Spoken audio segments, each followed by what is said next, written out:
Museum Islam Nusantara yang sengaja kita bangun di Lasem. Karena apa? Karena sejarah panjang kontribusi Lasem terhadap asal-usul perjalanan dakwah Islam di Nusantara ini. Bicara soal Lasem juga bicara soal batik. Lasem itu kaya akan produksi batik, kaya akan sejarah tentang batik. Kalau saya di rumah itu ya tugas pokoknya ngaji. Mudah-mudahan itu jadi bekal yang sangat mendasar bagi kami untuk semakin memahami aspirasi yang harus diperjuangkan untuk masyarakat.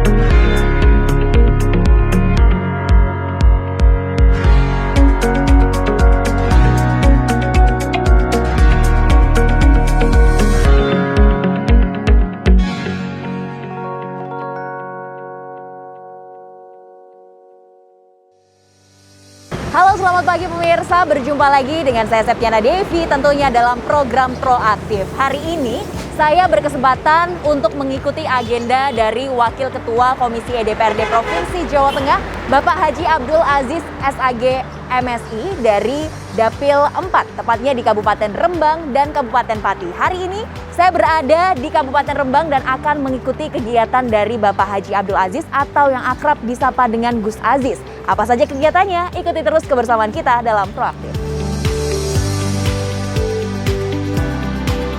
Kabupaten Rembang adalah salah satu kabupaten di Jawa Tengah yang memiliki sejarah panjang akan penyebaran agama Islam di tanah Jawa. Jauh sebelum datang Wali Songo menyebarkan Islam, datang pendakwah Islam dari Bangka Belitung. Singkat cerita, ketika pasukan Tartar Kubilai Khan hendak menyerang kerajaan Majapahit, pasukan Cina Tartar kalah, sehingga pasukan asal Cina tersebut melarikan diri ke berbagai daerah dan sebagian kembali ke negeri asal. Sebagian yang lain prajurit yang Muslim lari dari Majapahit dan menetap di Bangka Belitung. Dalam perkembangannya, mereka berubah menjadi petani atau guru, ada yang berdakwah hingga ke sarang Rembang sebelum era Kerajaan Demak. Salah satu saksi bisu bagaimana kejayaan Islam di Kabupaten Rembang hingga kini masih kokoh berdiri, yakni Masjid Jami Lasem. Di samping masjid yang terletak di Desa Kauman, Kecamatan Lasem, Kabupaten Rembang ini, juga terdapat beberapa makam para ulama dahulu. Ayal hingga kini banyak masyarakat datang dari berbagai wilayah di Indonesia untuk berziarah.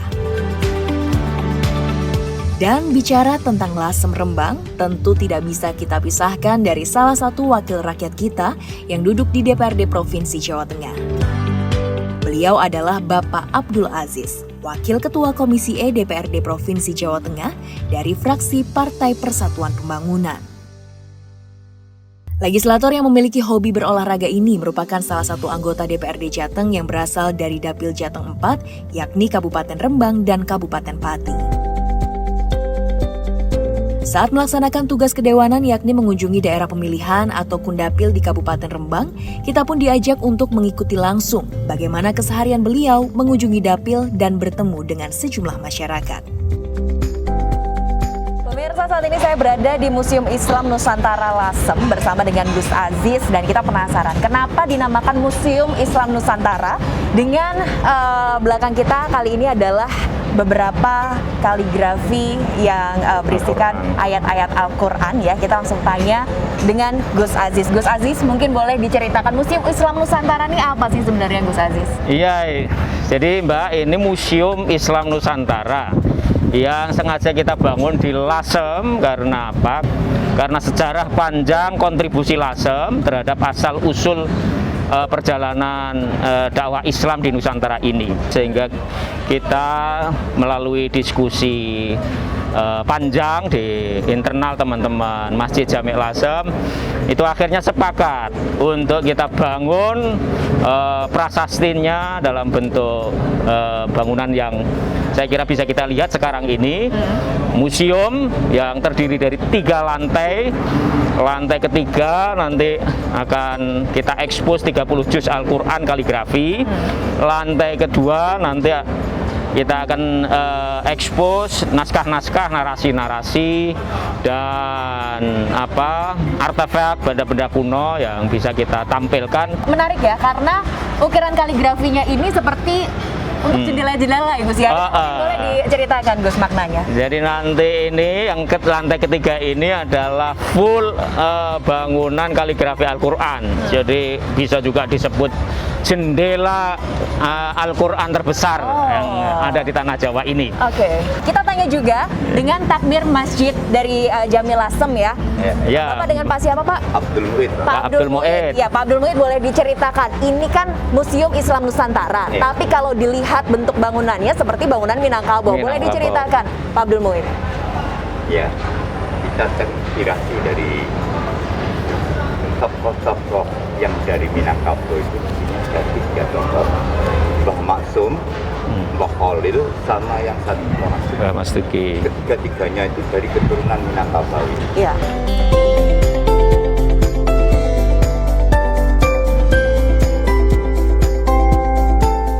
Pemirsa, sekarang kita melihat proses bagaimana kaligrafi ini dibuat ya oleh para pekerja bersama dengan Gus Aziz. Pastinya Gus Aziz, ini kan tadi masih ada 15 ya, belum diselesaikan. Mungkin boleh diceritakan prosesnya ini seperti apa Gus, proses pengerjaan?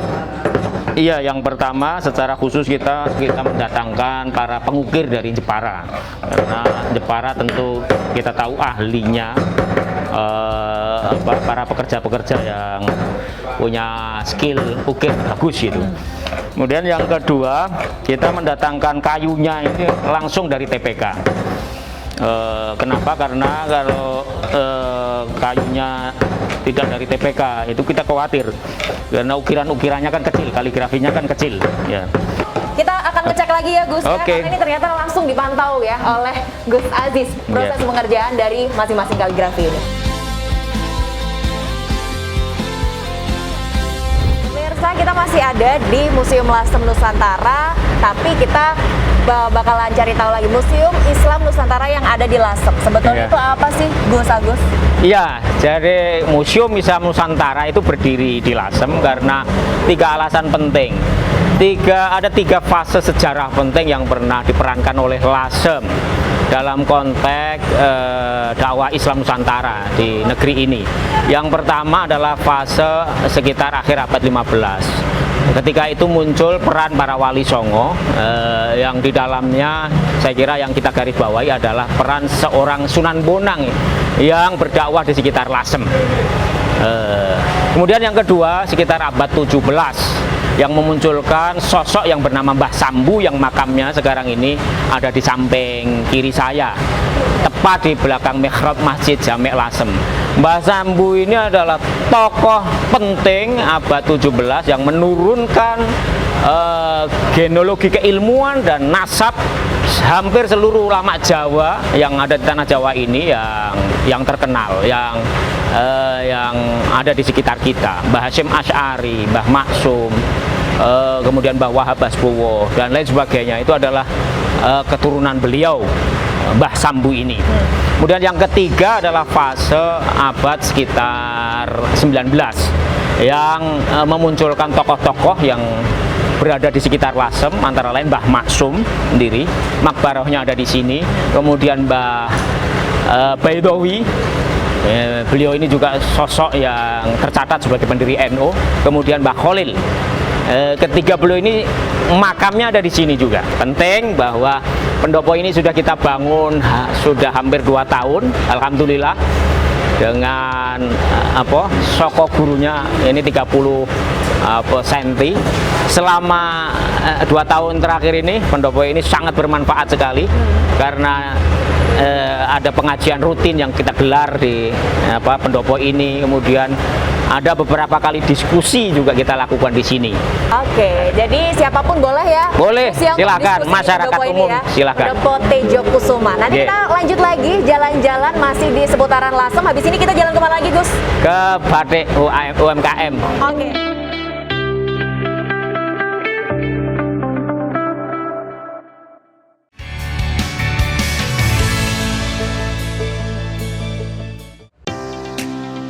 Selain konsen di dunia pendidikan, Bapak Abdul Aziz juga terus mendukung peningkatan perekonomian masyarakat, yakni dengan mendorong pertumbuhan UMKM di Kabupaten Rembang. Dan salah satu potensi yang dimiliki Kabupaten Rembang adalah batik lasem. Batik lasem yang sudah terkenal sejak zaman dahulu hingga kini masih terjaga dan menjadi sumber perekonomian masyarakat. Masih dari Lasem pemirsa, kali ini saya berada di salah satu sentra pembuatan batik karena di belakang saya ini sudah penuh sekali dengan koleksi-koleksi batik Lasem dan kita mau ngobrol juga dengan Gus Aziz. Gus Aziz, ini kita sekarang sudah berada di salah satu sentra batik yang ada di Lasem. Berbicara tentang Lasem, pasti identik juga dengan batiknya ya Gus Oh ya? iya, bicara soal Lasem juga bicara soal batik. Lasem itu kaya akan produksi batik, kaya akan sejarah tentang batik. Nah, sekarang kita sudah punya yang ahlinya ini, Oke, Pak kita Mujiono. Silakan nanti ditanya. nih dengan Pak Mujiono, pemilik dari salah satu sentra batik yang ada di Lasem ini pemirsa. Pak Mujiono mungkin boleh diceritakan nih, batik Lasem itu khasnya apa sih Pak Muji? Khas batik Lasem adalah batik tiga negeri yang sudah mendunia. Pada zaman dulu batik Lasem itu dibuat di 3 daerah, namanya batik 3 negeri. Jadi merahnya itu dibuat di Lasem, Merah ini ya. birunya di Pekalongan, dan coklatnya itu di Solo. Kita tanya ke Gus Aziz gimana bentuk dukungan untuk UMKM ini, para pelaku UMKM khususnya dari Komisi E DPRD Provinsi Jawa Tengah yang salah satu tugasnya adalah melestarikan kebudayaan ya. Iya, saya kira kita bantu promosinya, kita siarkanlah batik Lasem ini kemana-mana. Kita dorong juga perbankan untuk terlibat secara lebih intensif melakukan kerjasama dengan para pembatik ini. Dan alhamdulillah memang dalam 10 tahun terakhir itu perkembangan batik di Lasem itu sangat luar biasa cepat gitu.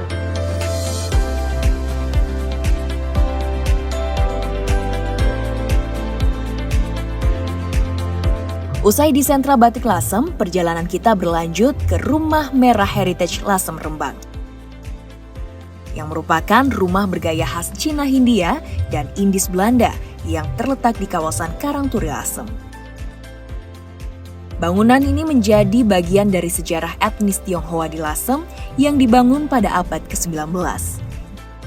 Hingga kini, bangunan ini masih asli, bentuknya lengkap dengan ornamen-ornamennya. Rumah di bawah bendera Tiongkok Kecil Heritage atau dikenal sebagai Rumah Merah ini menjadi salah satu destinasi wisata unggulan di Kabupaten Rembang. Nah pemirsa, Lasem juga dikenal sebagai kota toleransi dan kali ini kita sudah berada di Rumah Merah bersama dengan Gus Aziz. Gus Aziz, Ya. Kita sekarang lagi ada di Rumah Merah. Rumah Merah ini sebetulnya apa sih Gus? Ya, Rumah Merah ini adalah rumah kuno, rumah bersejarah bagi kaum Tionghoa. Jadi rumah ini memiliki latar belakang yang panjang memang dan dihormati oleh kalangan mereka. Kita sendiri juga sebagai masyarakat sekitar itu biasa berkunjung di sini. Kadang-kadang juga mengadakan acara di sini. Itu ada hall tempat untuk acara. Ini juga ada rumah makannya. Jadi memang ini salah satu atau mungkin bahkan satu-satunya rumah milik Tionghoa yang dapat diakses secara terbuka oleh masyarakat gitu. Yang lain-lainnya saya kira mungkin nanti ke depan proses berikutnya akan kita dorong juga terjadi. Oke, dan sekarang Gus Aziz juga sedang mengusahakan ya, Ya. ini agar jadi cagar budaya ya Gus Aziz ya? Betul. Ya, saya kira prosesnya sudah jalan kok. Gitu. Sehingga kemudian ditetapkan Lasem sebagai kota pusaka salah satu faktor yang pertimbangkan adalah kekayaan cagar budaya rumah-rumah tua pecinan ini. Dan memang Lasem itu memiliki tradisi toleransi antar sesama warganya dalam kurun waktu yang cukup panjang. Sejarah pecinan masuk di tanah air itu salah satu titiknya adalah di Lasem ini sekitar abad 14-an. Ketika itu sudah banyak berdatangan di sini hingga sampai saat sekarang ini. Jadi Lasem itu kota tua Cina. Sebagian menyebut sebagai Tiongkok kecil. Tiongkok kecil lah ya. Hidup rukun berdampingan dengan masyarakat yang lain. Oke. Nah, biasanya aspirasi dari masyarakat khususnya di Tiongkok kecil ini apa saja sih, Gus?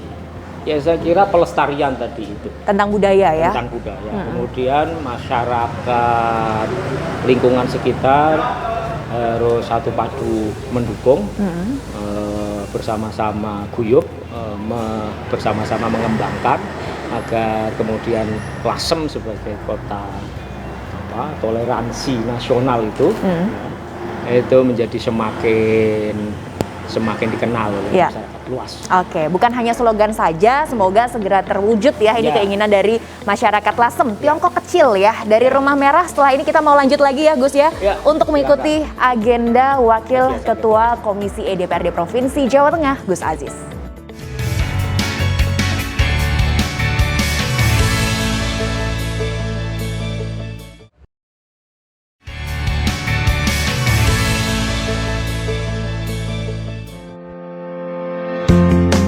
Masih di Kabupaten Rembang, di sela-sela kesibukannya, Bapak Abdul Aziz tetap menyempatkan waktu untuk kembali ke lingkungan pesantren.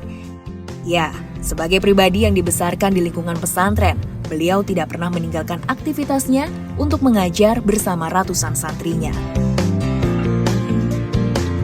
Meski telah menjadi pejabat dengan kesibukan yang begitu padat, dunia pesantren dan berdakwah seakan telah menjadi nadi keseharian beliau bersama keluarga. Li qablal mauti mautun li ahlihi fajsamuhum qablal kuburi kuburun wa innam ra'alam yahya bil ilmi mayyitun walaysa lahu hinan nusuri nusuru Allah tanalul ilma illa bisitatin sa'un bikawan majmu'iya bibayani. Pemirsa, selain sebagai wakil rakyat yang selalu menyalurkan aspirasi dari masyarakat, kali ini kita sudah bersama dengan Gus Aziz dengan keseharian beliau yang berbeda ya. Mungkin boleh diceritakan Gus Aziz, keseharian dari Gus Aziz selain sebagai anggota dewan. Aktivitasnya ngapain aja Gus? Iya, kali ini saya sudah tampil beda. Tampil beda. Kopiahnya juga sudah berubah. Inilah mungkin sehari-hari saya. Saya itu, ya ini tempat tinggal saya berada di komplek Pondok Pesantren Al-Hamidiyah. Jadi kalau saya di rumah, itu ya tugas pokoknya ngaji dengan para santri-santri itu. Ya, total ada berapa santri nih, Gus Aziz? Kalau santri yang menetap ya kira-kira sekitar 250-an ya yang berada di pondok. Kalau yang sekolah dari yang mulai SD sampai SMK ya kira-kira ya 1.000 lebih lah. Mudah-mudahan ke depan terus dapat kita kembangkan. Amin, amin. Berarti memang background dari Gus Aziz ini berangkat dari santri juga ya Gus ya? Alhamdulillah, dari saya itu mulai dari SMP itu udah nyantri. Kemudian sekolah menengah itu juga nyantri, kebetulan di Jombang. Lalu kuliah juga nyantri di Kerapia juga. Jadi sepanjang waktu belajar itu tidak lupa kita sempatkan untuk nyantri. Oke.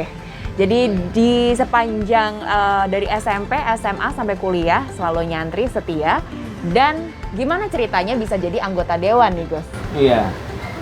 Jadi memang kebetulan aktivitas organisasi itu selalu melekat pada perjalanan hidup saya selama ini. Mulai dari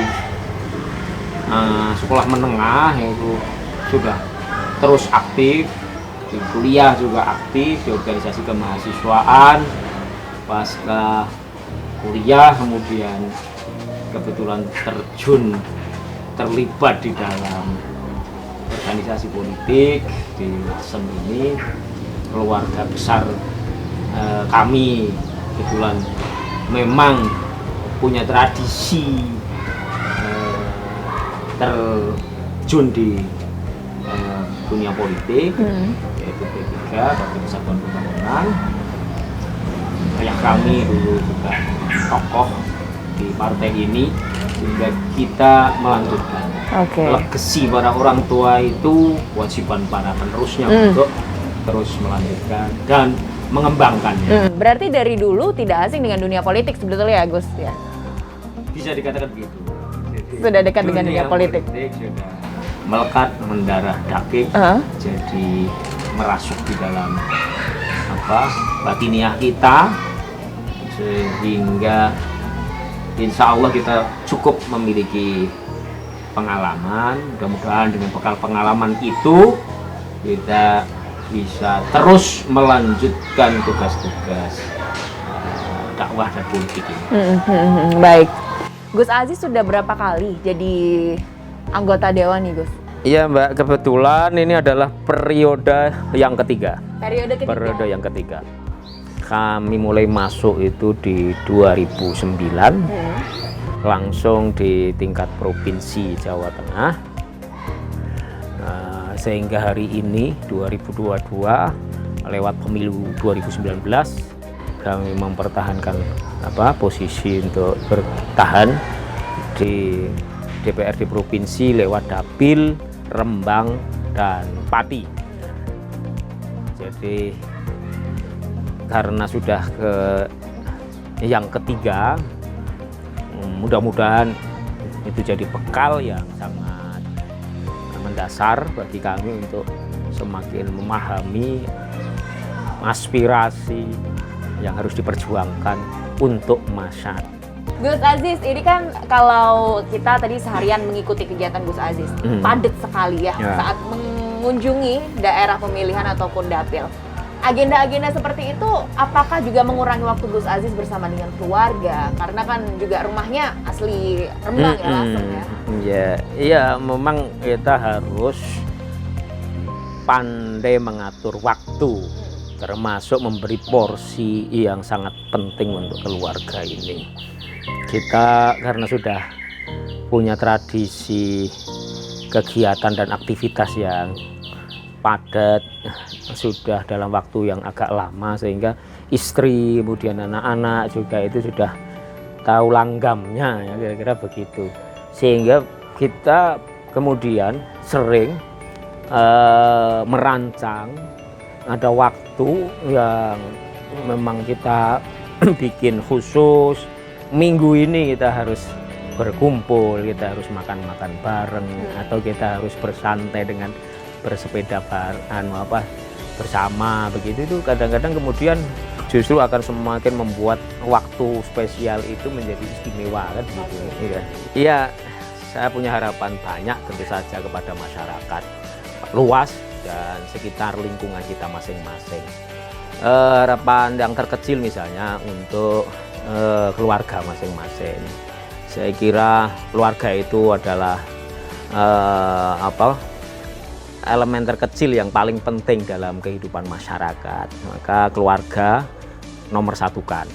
Di sektor pendidikan misalnya, masyarakat saya kira semakin waktu harus semakin punya orientasi kualitas pendidikan yang lebih baik. Kalau dulu kita ini hanya sekolah SMA selesai, maka anak-anak harus lebih tinggi lagi, kuliah misalnya. Saya dulu S1 ya. Saya punya harapan nanti anak-anak saya nanti S2 atau S3 lah ya. Kebetulan saya ini sekarang juga sudah S3, jadi nanti anak saya harus profesor atau gimana. Diharapkan harus lebih meningkat gitu. Di bidang kehidupan keagamaan saya kira religiusitas kita itu semakin waktu semakin baik gitu kan. Dan masyarakat saya kira sudah punya banyak sekali kesempatan untuk setiap waktu meningkatkan kehidupan keagamaannya. Jadi saya kira ini penting. Oke, Gus, apa mungkin yang ingin Gus Aziz pesankan juga nih untuk masyarakat di daerah pemilihan Gus Aziz, tepatnya ada di Pati dan juga Rembang? Ya, saya kira harapan saya kepada warga masyarakat Rembang dan Pati, ya kebetulan karena kami ini sekarang sudah membangun museum. Museumnya bernama Museum Islam Nusantara di Komplek Masjid Jamek Lasem. Masih separuh perjalanan, insya Allah akan kita tuntaskan tahun ini. Nanti kalau sudah jadi, jangan lupa kunjungi museum itu. Saya kira itu saja. Terima kasih. Assalamualaikum warahmatullahi wabarakatuh. Gus Aziz, terima kasih ya. Hari ini sudah diberi kesempatan untuk mengikuti kegiatan yang sangat padat. Kita juga dilihat ikut melihat ya kegiatan Gus Aziz dalam hal kebudayaan juga tadi ya, dalam hal membatik, melestarikan batik Lasem. Jangan lupa juga kalau ke Lasem kunjungi Museum Islam Nusantara ya Gus ya, yang sebentar lagi juga akan jadi. Dan tadi juga sudah mendengarkan aspirasi juga dari anak-anak muda bersama dengan Kesbangpol Provinsi Jawa Tengah. Ditutup dengan agenda Gus Aziz hari ini adalah mengaji. Terima kasih Gus, sehat selalu. Salam buat istri tercinta dan anak-anak. Ya, siap. Alhamdulillah. Ya pemirsa, itu tadi ya kebersamaan kita bersama dengan Gus Aziz atau Bapak Haji Abdul Aziz SAG MSI, Wakil Ketua Komisi E DPRD Provinsi Jawa Tengah. Kita sudah mengikuti keseharian beliau. Sampai jumpa dalam program proaktif selanjutnya bersama dengan anggota Dewan lainnya.